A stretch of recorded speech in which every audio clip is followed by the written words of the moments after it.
ഈശോ മിശിഹായ്ക്ക് സ്തുതിയായിരിക്കട്ടെ. പുഷ്പങ്ങൾ വിരിയുന്ന മെയ് മാസം.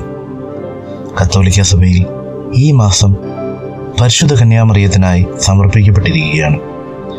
ലോകമെമ്പാടുമുള്ള വിശ്വാസികൾ വണക്കമാസമായി ആചരിക്കുന്ന ഈ നാളുകളിൽ എന്താണ് യഥാർത്ഥ മരിയൻ ഭക്തിയെന്നും നമ്മുടെ ജീവിതത്തിൽ അമ്മയ്ക്കുള്ള സ്ഥാനമെന്തെന്നും നമുക്ക് ചിന്തിക്കാം. പലപ്പോഴും നമ്മൾ പലരും ചോദിക്കാറുണ്ട്, എന്തിനാണ് നമ്മൾ മറിയത്തെ ഇത്രയധികം വണങ്ങുന്നതെന്ന്. ഇതിന് സഭ നൽകുന്ന ഉത്തരം വളരെ ലളിതമാണ്.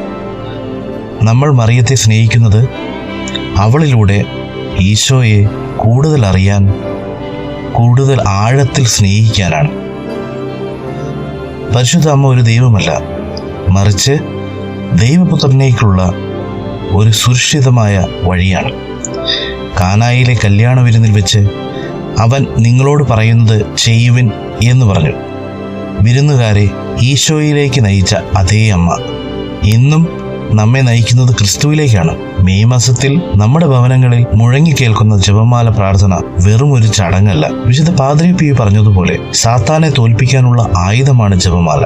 മെയ് 7 സഭ പരിശുദ്ധ അമ്മയുടെ 7 സന്തോഷങ്ങളെ ധ്യാനിക്കുന്ന ദിവസം കൂടിയാണ്. കുടുംബങ്ങളിൽ ഒരുമിച്ച് ചേർന്ന് ജപമാല ചൊല്ലുമ്പോൾ അത് ആ വീടിന് ചുറ്റും ഒരു സ്വർഗീയ സംരക്ഷണം തീർക്കുന്നതിന് തുല്യമാണ്. ഈ വണക്കമാസത്തിൽ നമുക്ക് 3 കാര്യങ്ങൾ ജീവിതത്തിൽ ശീലിക്കാം. 1. മറിയത്തെ പോലെ ദൈവഹിതത്തിന് പൂർണ്ണമായി കീഴടങ്ങാം. 2. സഹായം ആവശ്യമുള്ളവരിലേക്ക് അമ്മയെപ്പോലെ ഓടിയെത്താം.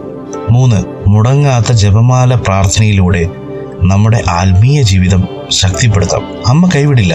ക്രിസ്തുവിന്റെ ആദ്യ ശിഷ്യയായ മറിയത്തെ പോലെ നമുക്കും ദൈവത്തോട് ചേർന്ന് നിൽക്കാം. ഈ മെയ് മാസം നമ്മുടെ ആത്മീയ ജീവിതത്തിൽ ഒരു പുതിയ ഉണർവ് നൽകട്ടെ. ഈ സന്ദേശം മറ്റുള്ളവരിലേക്കും പങ്കുവയ്ക്കുക. ഇതുപോലുള്ള ആത്മീയ വീഡിയോകൾക്കായി ഈ ചാനൽ സബ്സ്ക്രൈബ് ചെയ്യുക. നന്ദി. ദൈവം നമ്മെ എല്ലാവരെയും സമൃദ്ധമായി അനുഗ്രഹിക്കട്ടെ.